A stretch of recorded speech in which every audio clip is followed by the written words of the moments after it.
Prepare yourself for the terror.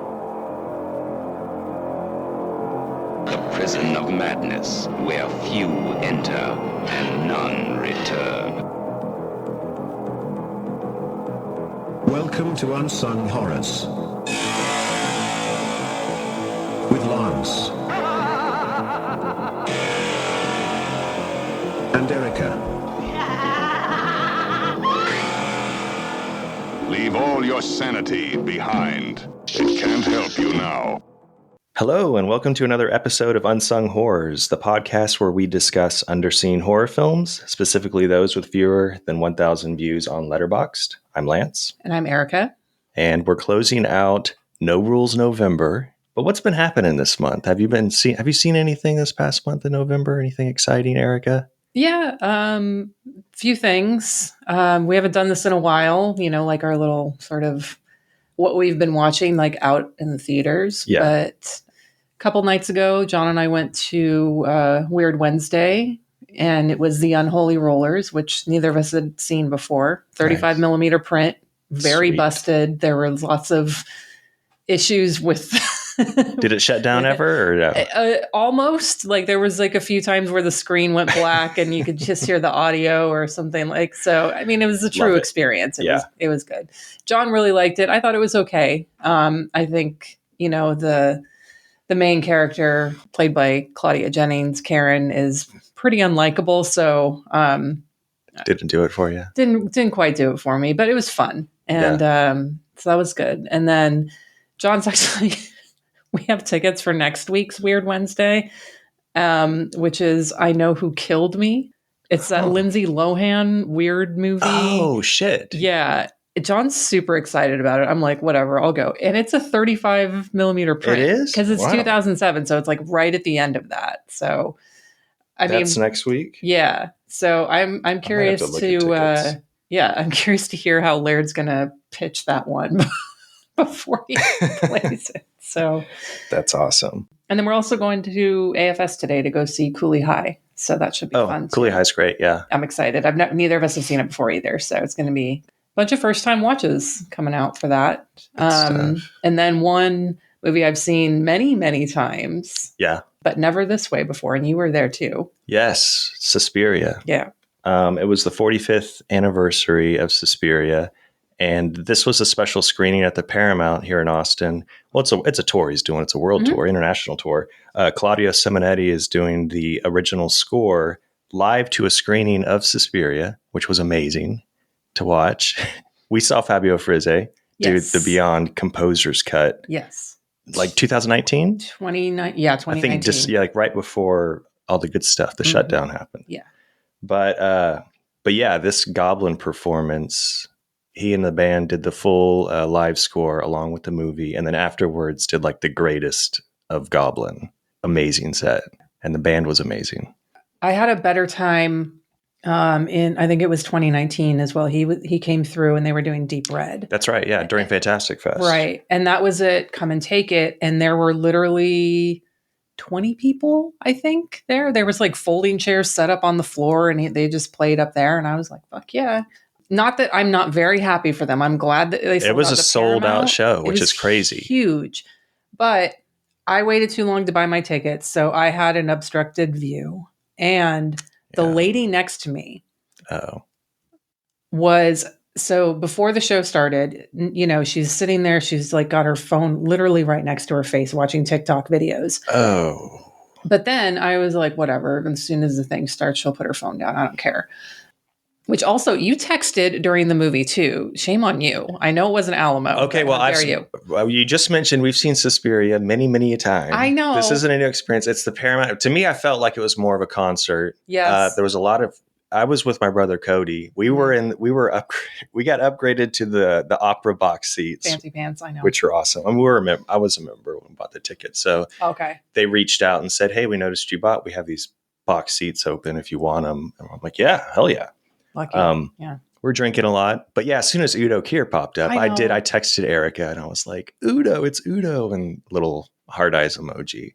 That's fair. And no, it's an appropriate reaction. I just, when people, as soon as I see Udo, I think of you. I appreciate that, as everyone should. But so lady next to me coughing nonstop during the movie. Shit, no. Nonstop. She wasn't coughing at all until the movie started. So I don't know what her deal was. And maybe she thought the volume drowned it out. She was holding it just for I don't know what it was. And she was like, and she would, cough, and then she would do like the reverse snort thing to like clear her throat. That's hot. It's super hot. And through the whole fucking movie, she completely ruined it for me. Mm-hmm. How are you in 2022, if you're feeling sick still, and especially if you're coughing like that, how are you still going out in public? Yeah. I don't understand these people. So of course, like a couple days after, I did go home, test myself because I'm fine, but still, fucking bitch ruined my experience. Like, not, and she's sucks. lucky I've seen that movie a million times. So yeah, I can see half the screen and know what's happening on the half I can't see.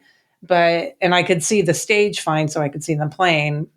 But I'm just sitting there, just so fucking frustrated. Oh my God. So that sucks. Yeah.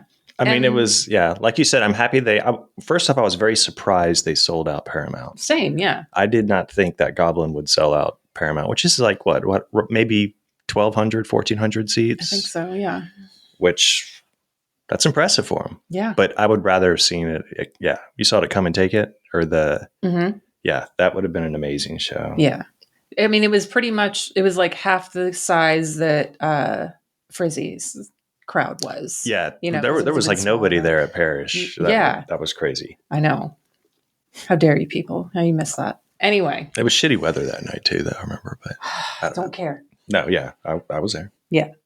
But no, I mean, I still had a good time after that. Like the people and John and I weren't even sitting next to each other. Like he was sitting right in front of me because, again, I bought last minute. And so once the people who were sitting next to him moved, I moved up and sat next to him. And I was like, okay, I feel better now that I'm not sitting next to this fucking human coughing machine. Anyway, I'm sure you had a much better experience than I did. It just wasn't a great experience for me because of her. Like one person literally ruined it for me. Oh yeah, no, I mean that can happen, and when it does, it sucks. So I'm sorry to hear that. Yeah, it's okay though. We can cheer each other up a little bit more. It's the end of the year. This is our last official episode. We do have one more coming. We'll talk more about that at the end of the episode, our end of year episode. But we're not going to see each other in December. Yeah, we're not at all. I have a Christmas present for you. Oh, I brought one for you too. Okay. We also have gifts from Best Friends Animal Society. Because, is that right? Yeah, they sent us some mugs there. So underneath that little bag, the gray bag right there, there's mug and sticker. Oh, nice. So go ahead and take one of those. Thank you, Best Friends. Oh, this is a nice big mug. Yeah. Yeah. And then that bag you just moved, that is your Christmas present. Okay. Let me give you yours. Yours is not wrapped. It's wrapped in You're savage. paper. I mean, here's the box it was shipped in. And mine's in a exactly. bag, so. I opened it to make sure it was okay. Okay. You first. Okay. Here we go. Because it's topic appropriate. Oh, shit, yes. Goblin, 7 Notes in Red. Fabio Capuzzo. So this is what, like a biography on the band? Yes and no. It's more about like the songs and things like that. Analyzes year by year, song by song. This sounds amazing. Yes. Thank you You're welcome. much. Thank you. Right. Can I keep the bag too? I mean, you can. No, you can. Pop it open. Sweet. Oh, it's Boo Boo. Oh, Mike did this. Oh. Yeah, I don't know how you feel about like having a portrait of your own pet in your own I have home. her tattooed on me, okay. So it's fine. So yeah, Mike Esparza, Mike Wonder Bros, does these amazing pet portraits, which we talked about. He also backed the Horror Gives Back. He donated some money to the Best Friends. But yeah, I wanted to get a commissioned portrait of Boo Boo. Oh, I'll post this on Instagram so everyone can see how cute my dog is. She's got her little gray fur, her little Fu Manchu mustache. Thank you. Merry Christmas, Happy Holidays. Thank you so much for the gift. Happy Holidays, Merry Christmas.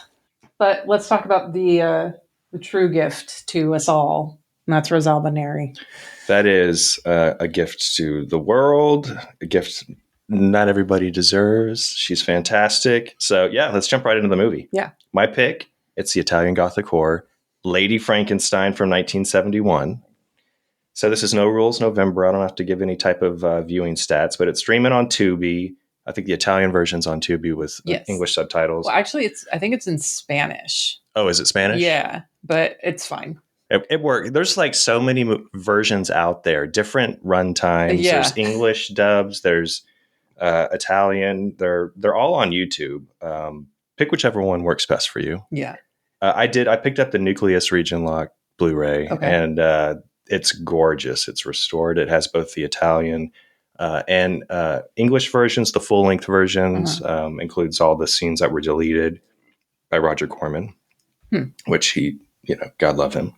Did that Blu-ray have the Truth About Lady Frankenstein documentary? It did. Okay. That's where you watched it, because I was looking around for it, and even my like quote legal adjacent sites only had the German language. And no one was seeding it anyway, so I didn't even bother. Yeah, it's a German documentary, which is really great. I have some notes from it. Okay. And there was another short documentary, I think it was called Piecing Together Lady Frankenstein, which was interesting. Okay. But yeah, the Truth About Lady Frankenstein. It's a good little doc if you can find it. But it's definitely, all that stuff's, the bonus features on the Nucleus release is pretty good. Okay. So quick summary of Lady Frankenstein.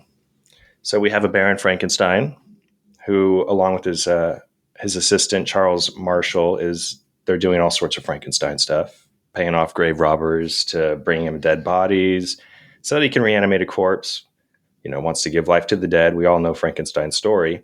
And as he's working on this, his daughter, Tanya, or Lady Frankenstein, arrives home from school. She herself wants to be a surgeon, very much like her father. She would love to work with him. And on the night of successfully reanimating the creature, the assistant, Dr. Marshall, runs to grab Tanya to show off and celebrate their work. And while that's happening, the monster kills Baron Frankenstein, and he escapes. And after Tanya and Marshall find her father dead, she decides to carry on his work and wants to create a second creature to find and kill the first monster who killed her father. Right? She also decides she wants to use Dr. Marshall's brain and heart and put it in a hot, young, dim-witted servant's body. The servant's name is Thomas Stack, who works there in the castle, so that she can have like this perfect mate and have great sex, pretty much. I mean, yeah. Marshall agrees to this because he's always loved Tanya. And while the first creature is running around the town, killing a bunch of people, Marshall and Tanya kill the servant, Thomas, and they complete the transplant, giving Marshall a hot, young bod. And he has superhuman strength, just like the other creature. And then during this time, subplot stuff, Thomas's sister shows up and she's looking for her stupid brother. And the police are involved, and we'll talk about how it all ends. Sure. Very, very melodramatic stuff. It's good. It's good. So Lady Frankenstein was directed by Mel Wells. Aureliano Lupi is credited as a co-director, and Lupi doesn't have really many other film credits. He worked predominantly as a production supervisor on a bunch of Italian films, but Mel Wells, he directed or kind of co-directed in most of his credits, most of his films.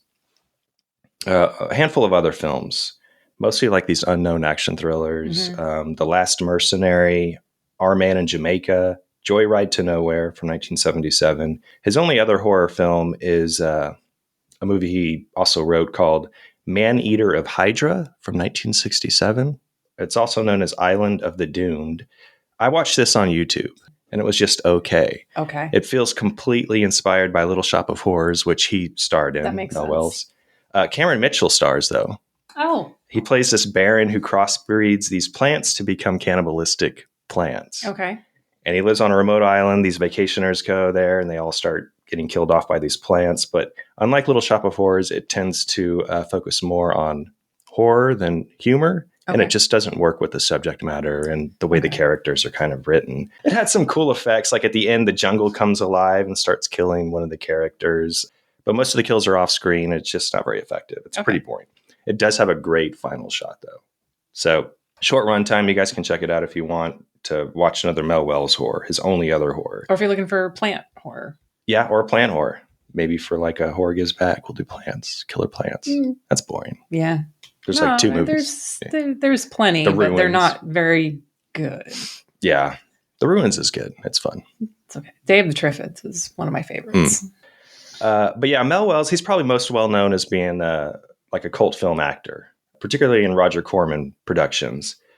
He was an American actor born in New York City. He first started acting in the early 50s, picking up small roles in westerns, crime thrillers, a lot of movies I've never heard of or watched. His first Corman role, though, was in the 1957 sci-fi horror Attack of the Crab Monsters. Oh, okay.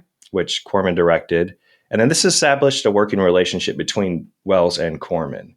Wells also acted in Corman's The Undead in 1957 and Rock All Night, which I think was Dick Miller's first leading role. He was the leading That's man. Right. I think we talked about that. Yeah. But Wells's biggest role was in Roger Corman's Little Shop of Horrors, where he played the role of Gravis Mushnik, the flower shop owner. He's fantastic in it. That whole cast is awesome. Yes. If you want to hear us talk about that movie, you can listen to Anthony's Cult Movies podcast, where we gush about how much we love it. Yeah. I think we converted Anthony at least a little bit. Yeah. I mean, he really loved the remake, which I like. It's fun. Yeah. But I mean, it's the original's where it's at for me. Dick Miller eating carnations. I mean, it's so good. But in the early 60s, Mel's left the U.S. to make films in Europe, mostly Germany and Italy. And this is where he worked on like that Man-Eater of Hydra movie and Lady Frankenstein. He was apparently fluent in 5 languages, and he started a dubbing production company, dubbed hundreds of European-made films, as well as like he dubbed films for in Korea, Japanese, pretty much every country. And he was known as the godfather of the dubbing industry. It's where he was like most of his like profitable success came from. And he wouldn't just cast the voice actors, but he would rewrite some of the dialogue to better fit what the actors were mouthing, but stick with the script. And a lot of the directors just loved working with him because he was really good at that. So yeah, very interesting stuff. He obviously did the dub work here for Lady Frankenstein. Then he and his family moved back to the U.S. to L.A. in 1976. It's worth mentioning, but he was married to Annie Wells, who's a very successful and well-known script supervisor in L.A. She was script supervisor for most of Steven Soderbergh's films. She also did like The Hidden, Deep Cover, Independence Day, Scream, Austin Powers, The Spy Who Shagged. Like so many, like her credits are really impressive. Then the producers for Lady Frankenstein, Mel Wells, also included Roger Corman, who I mentioned. There's Umberto Bersato and a man named Harry Cushing. I think he's Harry Cushing IV. And he's actually the main reason behind Lady Frankenstein getting made. So apparently he was this trust fund kid coming from the Vanderbilt family. Oh. Harry Cushing. He had a crazy amount of money. When he lived in Hollywood, he was romantically linked to Joan Crawford, Marilyn Monroe, Gloria Swanson. But in the 1950s, he moved to Rome. And in the late 60s, he became heavily involved in film, mainly because he was completely infatuated with a new Italian star, Rosalba Neri. And he wanted to work with her so badly, and he was pursuing her, romantically, obviously. He created a production company called Condor International Productions, which his first film was a film he produced with Neri called The Devil's Lover from 1972, which I watched. It for Horror Gives Back, yeah. Yeah, it was good. It had Rosalba Neri in it, so yeah, it's worth watching. Is that the one where she gets naked and gets bathed in blood, or is that the other one? That's The Devil's Wedding Night. Okay. Which, he didn't produce that, but... I'm sure he watched it. Everybody who loves Rosalba Neri's watched that. I'm guilty. But, he was... After he produced The Devil's Lover, he was still pursuing Neri. So he wanted to make another movie. And he approached Mel Wells, who was living in Rome, Italy, and he approached him with a screenplay titled Lady Dracula. Right? And he told Wells, like, I'll produce it. I'll take care of everything. You just got to make sure Rosalba Neri stars in it. And Wells is like, sweet. You'd never get an opportunity where somebody comes up and says like, I just want you to, direct this movie. So He's like, let's do it. He put together the shooting schedule, set designers. He had all these obligations in place for the film. And before they were scheduled to begin shooting, Wells found out that Cushing didn't actually own the script to Lady Dracula. He never purchased the rights. It belonged to some actor. named Brad Harris. And he was approached by Wells and Cushing, and he's like, I don't want to sell it. I'm going to make this movie at some point. Yeah. And he did in 1978, like a German movie called Lady Dracula. Okay. So Wells had all these obligations, and he was like, well, shit. So he locked himself in, into a hotel room in Rome with his friend, Edward De Lorenzo, who was a TV series writer. And they quickly wrote Lady Frankenstein in about 3 weeks. So that's how Lady Frankenstein came about. Cushing was just wanted Rosalba Neary, like sexually. I mean, he was so infatuated. After Lady Frankenstein, he made another movie. He produced one more movie with his Condor Internationals, and that is Smile Before Death. Ayo. Ayo. The movie, my first pick for Giallo January for this year. And, it's all full circle. And I got to say, it all paid off because Neary and Harry Cushing were married in August of 1973. Don't. Okay. Yeah, it's gross. Yeah. And then they divorced like immediately after. Well, yeah. There was Mel Wells had said too, this was online, it might have been on Wikipedia, but Mel Wells was like, yeah, Neary said that this dude, Harry Cushing was, he was just kind of a slimy, like he never worked a day in his life. He was made of money, and she didn't find him very attractive, but he was very confident and obviously pursuing of her. So I guess she caved. I mean, I don't know. Ugh. He maybe paid her a lot. I don't know. That's gross. But they're not together anymore. Good. Anyway, so more money was needed to complete Lady Frankenstein. So Wells went to his old friend, Roger Corman, right? Of course. Always. And they struck up a deal that Corman would get the American distribution rights for his New World pictures. Of course, in Corman distribution fashion, he cut all the fucking scenes that he thought were boring and too long, kept as much violence and nudity as he could. And he liked to do double bills of these movies. So he usually cut them under 86 minutes so he could do these double bills. And also that meant one less reel for theaters to run. So it was cheaper to distribute. Right. Lady Frankenstein was actually an original story by a man named Dick Randall. Pieces. He wrote the screenplay for Pieces, The French Sex Murders, and The Mad Butcher. Oh, that's right. Yeah. Victor Buono. Woo! He wrote the story, and then Wells and Edward De Lorenzo wrote the bulk of the screenplay with contributions from like some of the other producers, like Lupi and Bersato. The cinematography is Riccardo Pallottini, and he shot a lot of Antonio Margheriti films like Castle of Blood, Long Hair of Death, and God Said to Cain, which you just watched. I did, yeah. I've been meaning to watch that for a while, and then Arrow put it on their Westerns box set, and now it's on Tubi, and it's the restored version, so it looks great. Cool. And I'd been really looking forward to it because, Klaus Kinski. It's okay. It's just okay. Yeah. Kinski, I can't remember his character's name, he gets pardoned after being in prison for, I think, 10 or 15 years, and he was wrongfully imprisoned, and so he goes after the people that were responsible for it. It's just very, I know exactly where this is going, right. And but as much as I love Kinski, he doesn't really do much. And when he's dubbed, I hate it when Kinski, there's certain people when they get dubbed, I'm just getting mad. If you dub Franco Nero or Klaus Kinski, I just get annoyed. I'm taken out of it to a certain degree. So ideally it would have been great if, one specific dubber was for an actor for these type of movies, but obviously that's a long career and it doesn't work. But right, I mean, it's pretty frequent that there's certain voice actors, especially in Italian films, that you hear all the time. Sometimes for the same actor, but it's never. Yeah, you're right. It's never consistently always the same person. But I mean, I'd still recommend it. It's it's worth a watch, but it's fine. I think I give it 3 stars. So, okay. Yeah, but it looked great. Did it look? Was it shot well? Yeah, it looks great. Yeah, because I thought, I think Riccardo Pallottini as a cinematographer, his stuff looks good. He also did Fulci's Massacre Time with Franco Nero and Luigi Cozzi's The Killer Must Kill Again. So he's kind of an Italian horror pro. Yeah.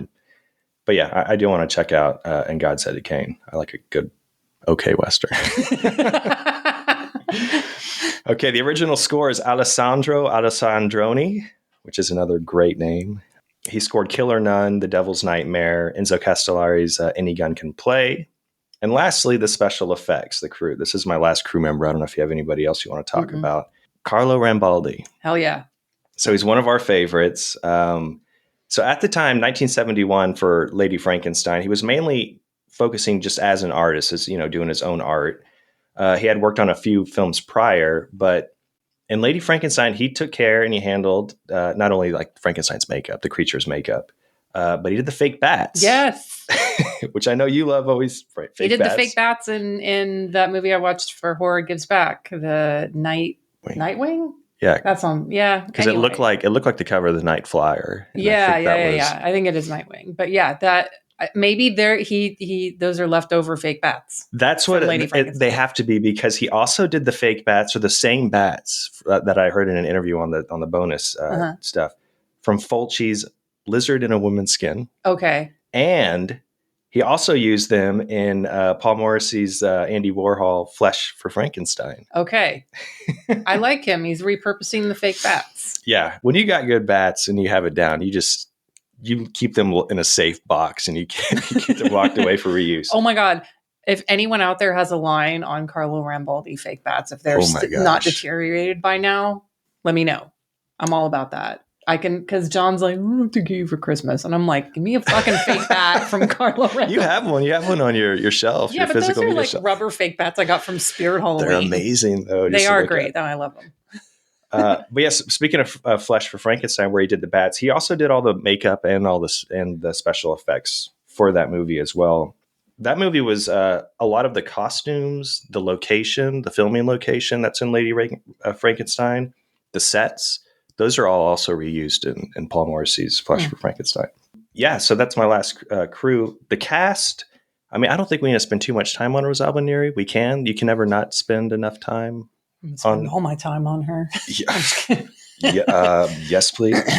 But yeah, I mean, we've talked about her so much. I already said Smile Before Death. Yeah. I think we chatted a lot about her. Yeah.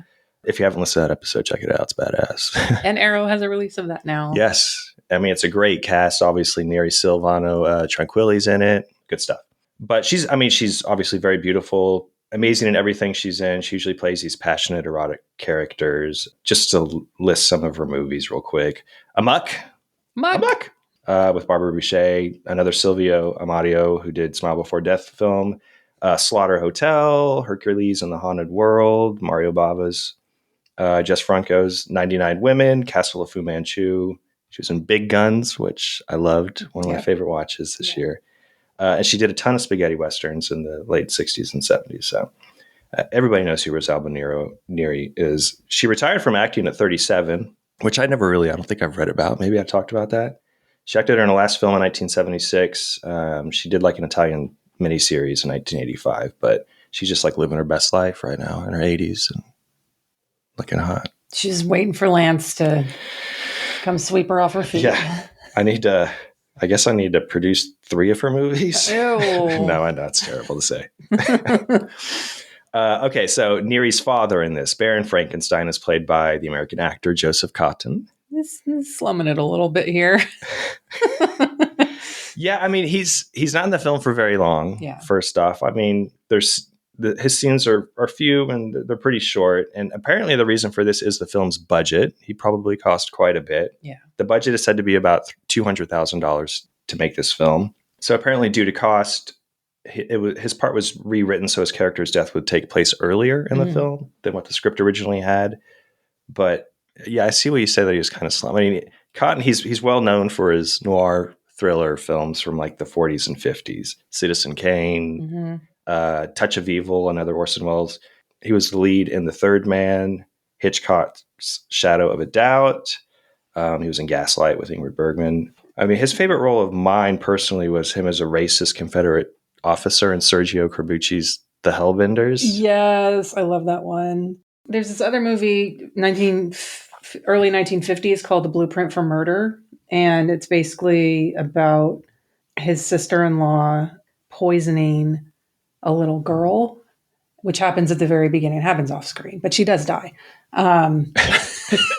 Look, it's the end of the year. I got to talk about at least one movie where a kid dies. So, but yeah, he's kind of, it's the whole thing where like the woman is really attractive. So he's like, I don't want to be suspicious of her, but I kind of think she is going around poisoning a bunch of people. But that's pretty good. Blueprint for Murder? Blueprint for Murder, yeah. Early 1950s. Yeah, I think he's a great actor. I mean, In the 70s, that's when he started doing these Italian kind of cult films. Yeah. Films like Lady Frankenstein, Bava's Barren Blood, Island of the Island of the Fishman. That's right. I forgot he was in that.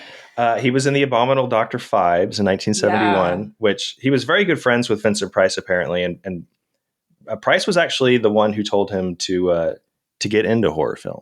But he told him, if you did it, never do it tongue in cheek. Play it very straight. And I think he kind of did. I think he kind of took it to heart. Yeah. I don't think I've seen him in something where he's hamming it up. And I think he's always playing it straight. You know what's funny about him, too, is that he always looks the same. Like, he does. Even when he's young, he looks old. And when he's old, like he looks old, but he looks the same as when he was young. So you think he looks young. Right. But it's like, I can't tell the difference between 25-year-old and 75-year-old Joseph Cotten. Yeah. When you say that, I mean, I'm not going to compare him as a person to this actor, but like James Woods has a face like that too, where he looks old and young at the same time. That's true. Yeah. Yeah. And he's great. There is a scene in this where he's in the snow and a wagon comes up. He looks like Darren McGavin, like where he's getting ready to change the tire. Like, what are you doing here? So Mom said I could help. Like, he looked just like, anyway. But no, yeah, he pretty much popped up in every genre, which I love. And he acted until he physically couldn't act anymore. He suffered a heart attack and stroke in 1981, which affected his speech. But he ended up writing an autobiography. He passed away like in the mid 90s, but he wrote an autobiography called Vanity Will Get You Somewhere. And I want to pick it up. I think it'd be interesting to read. He was like really close friends with Orson Welles, so I'm sure there's some pretty good stories there. Yeah. But yeah, Joseph Cotten. Okay, other quick cast members. Swiss actor Paul Muller plays Dr. Marshall, the assistant. He's acted mostly in Italian films during his career. He started in theater in Paris, but began his film career acting in just hundreds and hundreds and hundreds of movies. IMDb has like 241 acting credits. It's insane. Letterboxd has like 155 listed, but he did a lot of like Jess Franco movies, a lot of Italian movies. She Killed in Ecstasy, Vampiros Lesbos, A Virgin Among the Living Dead, Franco's Venus and Furs, and Count Dracula with Christopher Lee, one of your favorites. I'm going to revisit it. I'm giving it another chance. He starred with Barbara Steele in Nightmare Castle. Had a small role in Fulci's A Cat in the Brain, Fangs of the Living Dead. I mean, so many lead and backup roles. And he's great in this. And he kind of carries the movie. I mean, obviously there's Lady Frankenstein, but he is definitely the lead male actor. And then, although a small role, it's worth noting that the character Thomas Stack, that dumb as shit servant with the hot bod, he's played by Marino Massi. And he's not credited in the film, but he's in a ton of Italian films. The Godfather Part 2, he plays Lupo. He's in Tenebrae, The Red Queen Kills 7 Times, Contamination. He's in The Boss with Henry Silva. Oh, yeah. The Night Porter. I mean, he's in a ton of movies. He had a very successful career. There was one point in the film where, and I hadn't looked up the actor yet, where there was like a certain angle where they were showing his face, and I thought it was the son from Arcana for a second. Oh, yeah. The servant? Yeah. Tom. And I was like, is that? And then it wasn't. But anyway. Yeah, he has a great, I guess that's a wig when he's introduced, and then he has surgery, and then they have the wig later. It's just funny. Yeah. Okay, and then other roles that I'll quickly go over. You have the police captain played by Mickey Haggerty. Hell yeah. Crimson Executioner, Bloody Pit of Horror. He's also in Black Magic Rights. Yeah. In real life, he was a young Hungarian-born bodybuilder. He won Mr. Universe in 1955. Mm-hmm. And he's also famous as Jane Mansfeld, ex-husband. Yeah. And father of Mariska Hargitay. Yes. From Law & Order SVU. But yeah, I've been trying for years to get John to dress up as Crimson Executioner for me. He just will not do it. Oh. Like, Crimson Executioner? It's good shit. There's the creature. There's Thomas' sister Julia. Overall, the ensemble cast is just kind of minimal. There's a lot of side characters. Yeah. There is the main grave robber, Tom Lynch, who's played by Herbert Fuchs. His last name is spelled F-U-X, so I wish it was Fuchs. Could be, but it's Fuchs. Yeah. But he was known as an actor's actor, like among the acting community. He always gave like his all in every production, is what people would say. He was a famous Austrian character actor. At the time, he was one of Germany's most recognizable character actors, popping up in hundreds of films during this time. Okay. I guess like a Dick Miller, probably. Aww. Like, hey, I know that guy. But yeah, that's the cast and crew for Lady Frankenstein. Okay. we'll get more into this film right after this promo from our network.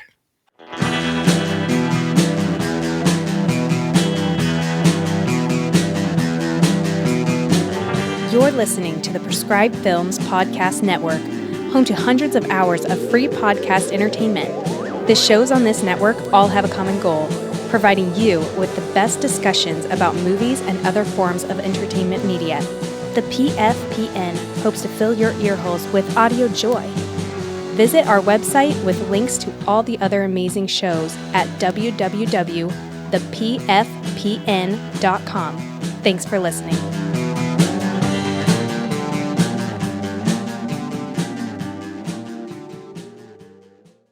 A few more production things I want to bring up, and I want to mention the movie poster. There's a few movie posters out there. Okay. The one on Letterboxd is the one I want to talk about.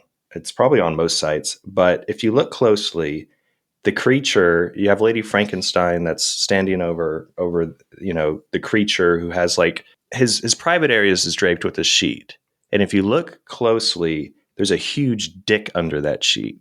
Whoa, hang on. There's a massive member. It's there. And this apparently was yeah, he's kind of touching it. How did I miss that? Yeah. Well, apparently this was a joke. Mel Wells said this was a joke by the artist saying that Roger Corman probably wouldn't see it, but everybody else would. I never noticed it until it was pointed out, but I think the tagline was like creating a creature to, satisfy her insatiable hunger. It was something like that. But yeah, everybody take a look at that poster because there is a big creature dong in there. She's beautiful, she's evil, and she'll do anything for love.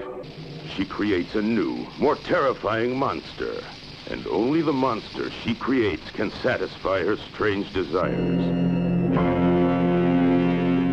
No man can escape her web of terror. There has never been a movie like Lady Frankenstein. And another thing I want to bring up is the filming location of this movie. Mm-hmm. It's at Castle Piccolomini, and Lady Frankenstein was filmed there. Also, Crypt of the Vampire. This came up in our Horror Gives Back. Right. Crypt of the Vampire, The Devil's Wedding Night. Oh, that's the one where it had the same shot exterior that you mentioned. Yeah. It must be like a hill or a perfect shot because it's in here too. I bet this, like all these memories were kind of coming back. Bloody Pit of Horror was filmed there. Uh-huh. Joe D'Amato's The Blade Master. It's a common, apparently, Italian castle that a lot of people used. Well, during that time because it was, an old abandoned castle. And then I do want to talk about the dubbing real quick. Okay. And then we can just jump into the stupid movie. Go for it. So I said, obviously, Mel Wells had this dubbing company, and he handled Lady Frankenstein. He would cast all the voice actors. Rosalba Neri was dubbed by Linda Gary, and she was a leading voice in Hollywood. During that time, and then afterwards, she did the voice for all the female characters in He-Man cartoons. Tila, Evil Lynn. A lot of cartoon characters was what she did. Paul Muller's Dr. Marcia. He was dubbed by a black actor named Ray Evans. So the English dub that you hear is by a black actor. And Mel Wells was like, he just nailed the part and done very well. And then Mel Wells himself was the voice actor he did the dubbing for Tom Lynch. Oh, okay. For Harold Fuchs. And yeah, I mean, so you mentioned Cotton. Mm-hmm. Joseph Cotton was, What do you think of him as a Frankenstein?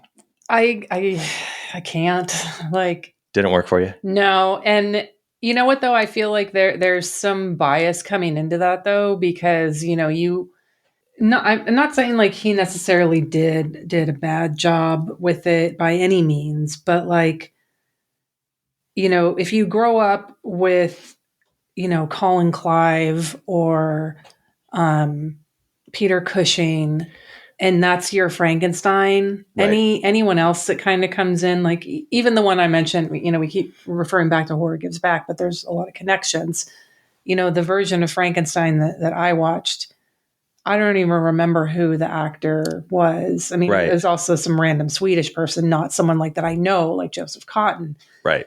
But I don't necessarily think he did a bad job, but he does seem bored with this. Like he's not like high energy, excited like Peter Cushing. Like discovering the secrets of life and, right. and like you feel it with Peter Cushing. There's no hand washing in this either. So that's true.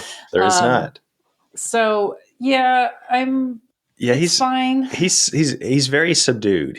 And I don't know if the intention was to have Rosalba Neri be the more crazy Frankenstein. Yeah. But she's not. She's not either, though. She's not either. She seems more passionate about like creating like a sex doll. Like, I mean, she seems more passionate with carrying on the work. Like, I think the intention maybe was for the Frankenstein character in here for just him to be like, yeah, because he's not a Cushing. He's not very eccentric at all. He's just this subdued kind of. It's like, I'm just performing some experiments over here. And yeah, Neri is not that energetic as well. I think her main motivation, besides creating the perfect man for herself, which, respect, is also inclusion, because she keeps getting the door shut in her face, even by her own father. Because she went to university to become a surgeon. She studied all the same things that her father has. She wants to be included. And, she talked about how, it wasn't necessarily the name that was a big deal for me at university, but the fact that I was a woman and wanting to do these. And then she comes home and even her father is leaving her out. Right. And so I read a funny review by Marna Larson on Letterboxd, and yeah, her review was, "Ugh, Dad, why don't you just let me STEM? So mid-Victorian." That's perfect. That's great. So I think, so in a way it is, it's a feminist film. So I got some respect for it for that. Yeah, she does kind of take control, especially after her father dies. Yeah. And there is a scene when she first shows up coming from school and she's, talking to Dr. Marshall, and she says, "When I want something, I get it." And that's kind of the setup of the whole mentality for her character, although it doesn't turn out the way she wants it to. Yeah. But yeah, in an interview, Rosalba Neri, she said that the Lady Frankenstein character was evil, negative, but very intelligent. And she said that Mel Wells didn't, because Mel Wells was, in all the interviews I saw, he said he was very pro-feminist. And he kept saying it, the way he said it was kind of obnoxious. He's like, "I was feminist before my wife was," and stuff like that. And I'm like, leave that out in your interviews. But it was multiple interviews where he said that. Yeah. But Rosalba Neri, she's like, "No, he never mentioned any type of like feminist, messaging. But when I watch it or when I think about it, it is there. So I did like the role a lot." Mm-hmm. Yeah. It's all about Rosalba Neri playing the Frankenstein character better than Joseph Cotton. He just is, he's there setting it up. If you know the Frankenstein story, and like you said, you've seen the Hammer horror ones, which there are a lot of similar. Like watching this, sometimes it feels like a Hammer horror. It has the feeling for it too, especially because the end. Yes, especially because the end. So we all know that there's going to be some fire going on. I got a lot of Flesh and the Fiends, Burke and Hare feel in there. There's actually a Burke character, body snatcher, mentioned in here. But yeah, the movie is overall pretty subdued. Even when you get to the special effects. Yeah. The creature. Your first review of this was like, check out the big brain on Yeah, as soon as I saw the creature pop up, because he has this huge this bulbous head that's, obviously covered. He's apparently the actor stood like he was over 7 feet tall, but he had small platform shoes. And then they added the head, which made him like 9 feet tall. God. And it's all head. Like if you look at the head, it's like 12 inches of forehead. Right. Like I know the original Frankenstein monster design. It's, he's got a big square head too, but this is just like straight out of This Island Earth. Like it's massive. Somebody in the bonus feature said that they're reminded of the Mars Attacks characters from the Tim Burton movie. Yeah. Yeah. How many brains does he have in there? You could fit 3 in that fucking noggin. It was probably a little swollen after surgery. You got to wait for it to go down. It doesn't look great though. Like doesn't. It looks, if we're ranking Frankenstein creature makeup. But I love the exposed eye. The exposed eye is pretty great. Because when he first pops up, because I love how it happens first off. So this is kind of something I don't think I've seen in a Frankenstein where, there's the electricity and the the creature's face catches on fire. Yeah. And they're putting it out. And that's what creates this deformed, visually deformed monster. More so than just his big head. It doesn't explain the big head, but it does explain his eye is exposed. His face is, burnt and, very just disfigured. But and he's surrounded by fake bats. But when he first pops up and the exposed eye, obviously there's different shots for this throughout the movie, because in that particular scene, the eye's like on his forehead. It's like not even matched up. I'm like, oh my God, this rules. It's bad. It's bad. I mean, Rambaldi was learning. He was he was working with what he had. Okay, I would probably hearing what the budget was. He is early in his career. Obviously, he probably threw it together. He's like, this isn't going to work. And then Mel Wells or somebody saw it and was like, this is perfect. Okay, let's do it. But there are some decent gore scenes. I mean, there's sliding the brain into the creature's head. Yeah. The laboratory set designs are gorgeous. I mean, obviously they're reused in so many movies. Right. The body snatcher or the grave robber, Lynch, is killed by the creature so essentially the creature is getting revenge on the people because it was a criminal's brain and they killed the criminal, had him hanged early so they could get the fresh body to Frankenstein. Yeah. So he goes and kills all those. And when he kills Lynch, it's pretty funny. He just like casually throws him down and then just smashes him, like hits him over and over again like a caveman. Yeah. And they show his bloody face, which is pretty good. There is a funny scene. So there's in the bonus, in that documentary, what was it? The Truth about Lady Frankenstein.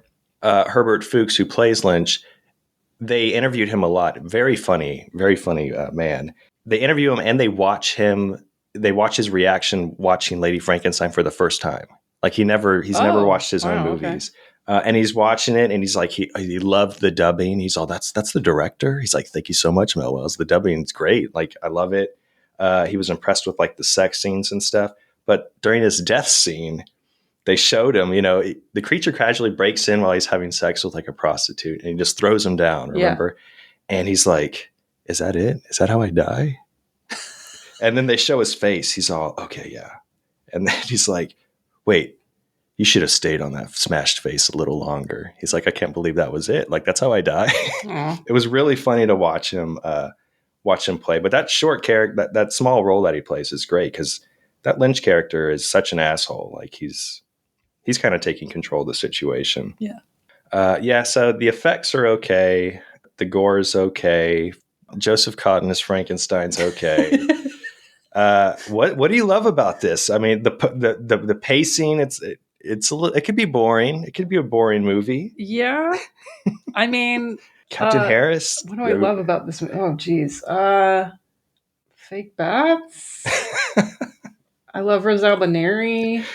The fake bats are good. I mean, here's the thing. I gave this 3 stars. I know you love this. I know you gave it 4 stars. And I watched this and I absolutely understand why you love this and you gave this 4 stars. Yes. I think it doesn't deserve 4 stars. No, no. It's a Lance 4-star movie. Right. So it's a 4-star, 3-star movie for Lance. Like to borrow your differentiated rating system. But no, I do think the pacing is pretty good. I think the uncut version drags a little bit more, obviously, because Corman knows how to move things a little bit more quickly and keep the attention grabbing stuff in. But I think no matter what movie you're watching, once you're in that universe, that Frankenstein universe, I think there's this sort of comfort level. It's where, if you put on any sort of Hammer movie, and especially if there's certain people in it, you know exactly what you're going to get. And even if it's not great, it still is like a warm blanket. If you put on a Shaw Brothers movie, you know what you're going to get.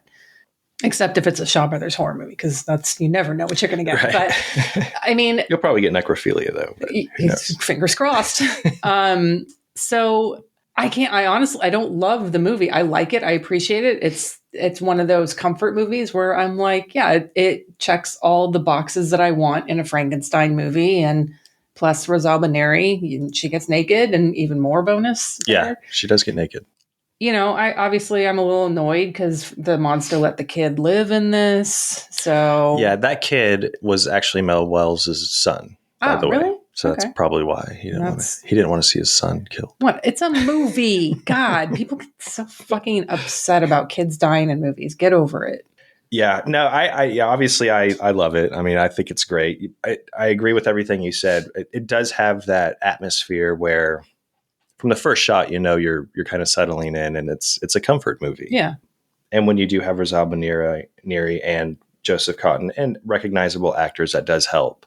I've watched the cut version, Roger Corman's cut version, which was like 86 minutes long. It's short, but the deleted scenes, it probably does make it more boring. Yeah. But it does actually add to the story, and it makes a lot of sense. Like, it has an extended scene when Tanya first meets the servant. So there's like this, you could see the attraction right away. In the cut version, she just mentions some kind of like, hey, let's use, Thomas the servant. Sure. Okay. The mob is introduced early when the killings are happening around town. Tanya, there's a lot of scenes where Tanya's just in her father's office going through her notes. So, she's like really learning about it. A lot of scenes between her and Marshall in the lab.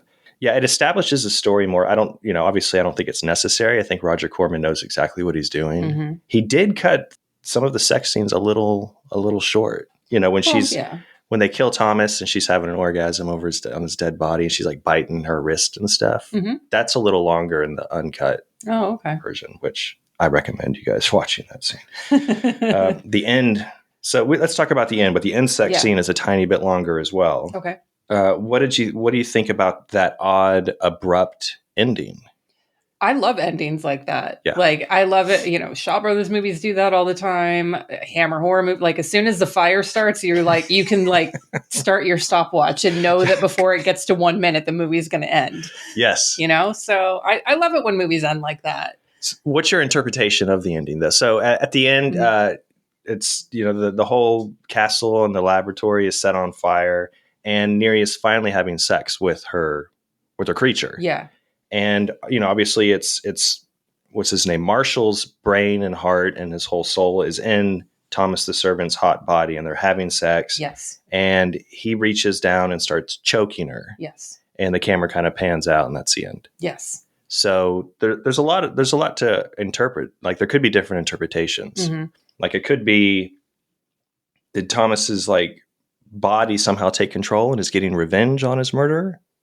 Yeah, I think you could interpret it either way. There's a part of me that's like wants to say, it's keeping the moral of the original Frankenstein in there, where it's like, no, this person has to die because they're trying to create life. Right. They're playing God. They're playing God, right, and that sort of thing.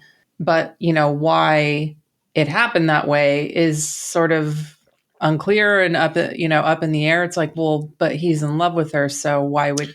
And he's got a hot new bod, so like, why? Yeah. It made me also think. I like the ending, first off, because the first time it happened, I was like, huh. But and then I thought about it.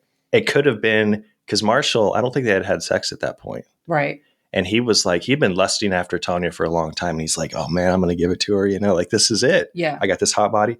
And I think maybe he forgot or didn't know. He was so excited. He didn't realize his superhuman strength was there. Oh, yeah. It could have been a kink thing. And right. he maybe kills her. Yeah. I think, actually, I'm going to go with that. I'm going to say, like, he forgot he forgot his own strength. So, yeah, forget my moral story about playing God now. He just forgot his own strength and, like, kink got a little out of control. Sorry. Stay safe, folks. Yeah. There you go. Also, if you're fucking in fire, you might as well just go out that way instead of burning. Hell yeah. There you go. Yeah, go out right after your orgasm. Let your loins burn in the good way, not the bad way. That's good. No, that was bad. I got to cut that. No, keep it. So I think we both would recommend this movie. I obviously liked it a little more. I think quite a bit more. Quite a bit more. It doesn't. I'm very generous with my ratings on Letterboxd. Don't take them to heart, people. But this is a great movie.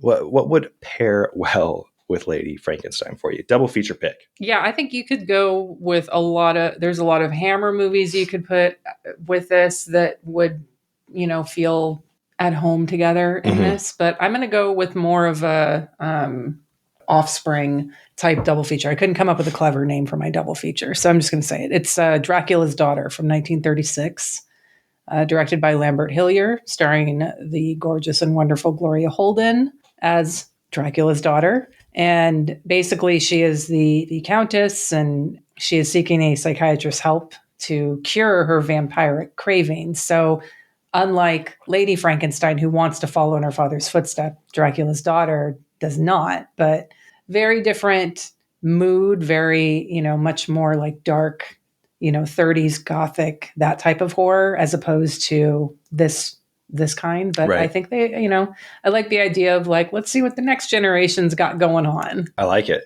What about you? So I had a few ideas. I mean, Flesh for Frankenstein because of the similarities and the locations, the costumes, the Rambaldi. Like you said, there's a lot of Hammer options. I specifically thought of Frankenstein Created Woman. Yeah. Fantastic Terrence Fisher entry into that Hammer horror. Peter Cushing. He creates a woman creature using the soul of a murdered man who then takes revenge on those who killed him. Similar to Lady Frankenstein, that first creature. Yeah. But of course, I'm going to do a Rosalba Neri double feature. It's the end of the year. What else would we do? And I went with The Devil's Wedding Night from 1973. I chatted about this in our Horror Gives Back episode. It was my viewer's choice. Filmed in the same location. Stars Rosalba Neri. Mark Damon plays twin brothers. But Rosalba, she plays this powerful countess living in Castle Dracula in Transylvania. And these two twin brothers are after this century-old ring, which give power over to all mankind who ever own it.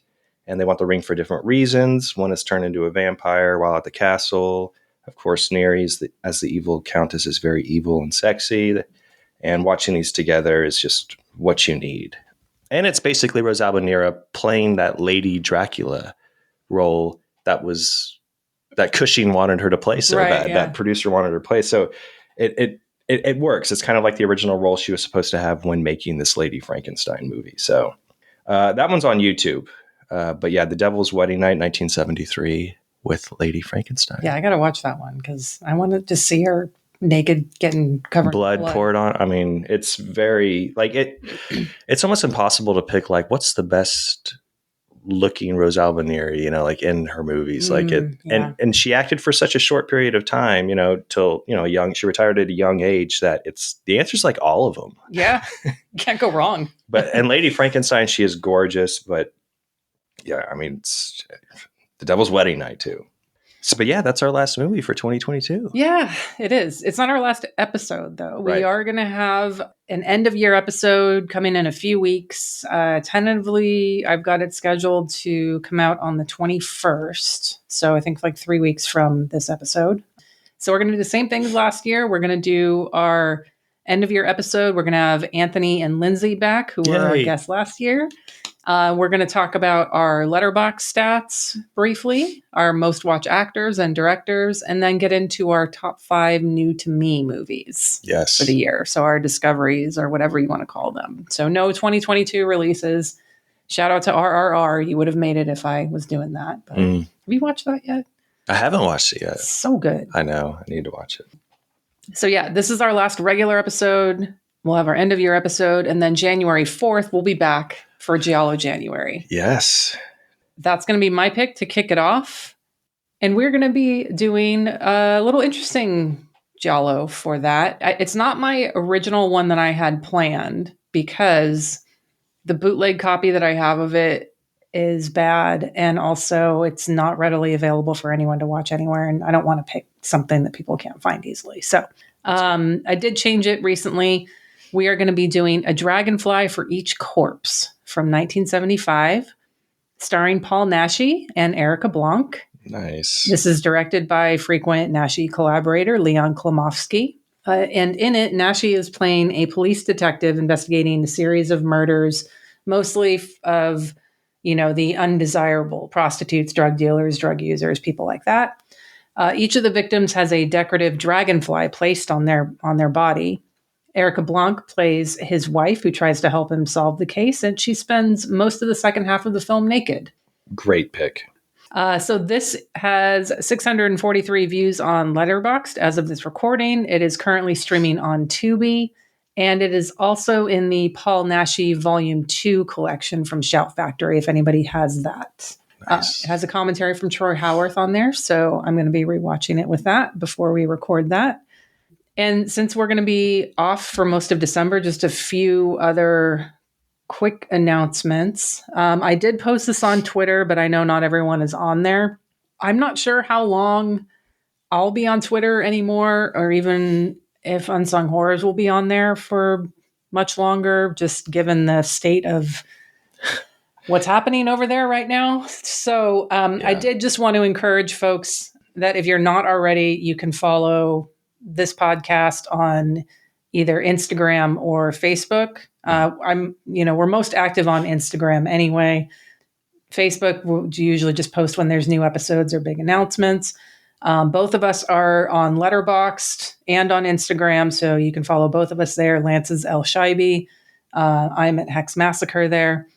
I will be having a couple of pretty big announcements in January, so I do hope that everyone is following over there. Obviously, I'll announce it on the episodes too, but a really big project that I've been working on for years. Lance is involved with it.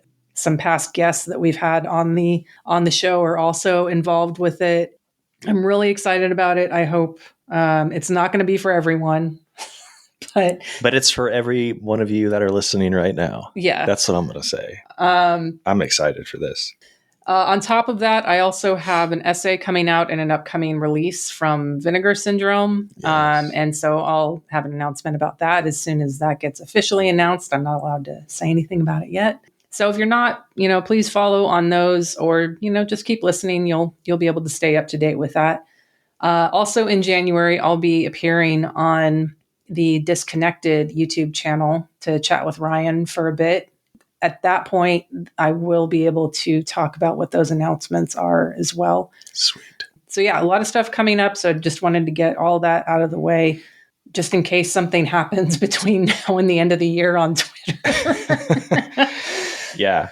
I already jumped off Twitter. I'm on Instagram, Letterboxd. I'm not going anywhere there. I mean, I'm going to miss, chatting and interacting with some of a lot of people and a lot of our listeners and just really cool people on Twitter, but hit me up on Instagram for sure. Let me know where you are and we can follow each other. Yeah. We might end up on Hive eventually. There's we'll a lot of things being thrown out there at the moment.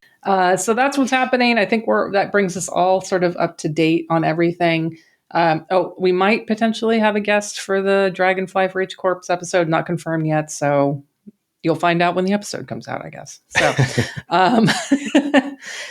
so we already mentioned where to follow us. We'll be back in 3 weeks for our end of year episode covering our favorite new to us movies that we discovered this year and some Letterboxd stats with Lindsay and Anthony.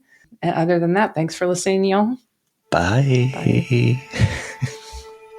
I'm your brain, part of the central nervous system. Your cranium's my home, and if you want to learn, then listen. I'm the boss of all the functions in your body. I weigh about 3 pounds, but I'm the leader of the party. The cerebrum controls your thinking and your muscles. It also stores all memories. Without it, you would struggle. The left cerebrum controls the right side of the body, and the right cerebrum controls the left, though it is tiny. The cerebellum controls your posture and your balance. The coordination of your movement is also its talent. It's located in the lower back of your brain. It is rounded in structure, as I've gone on to explain. I'm your brain, part of the central nervous system. Your cranium's my home, and if you want to learn, then listen. I'm the boss of all the functions in your body. I weigh about 3 pounds, but I'm the leader of the party. Your brain stem is at the bottom of your brain, connecting brain to spinal cord to form a neural signal train. Your brainstem maintains vital control of your heart and lungs. It controls important reflexes to make sure your body runs. Your pineal gland produces all your precious melatonin, which can help you sleep at night and makes you wake up in the morning. I'm your brain, part of the central nervous system. system. Your cranium's my home, and if you wanna learn, then listen. I'm the boss of all the functions in your body. I weigh about 3 pounds, but I'm the leader of the party.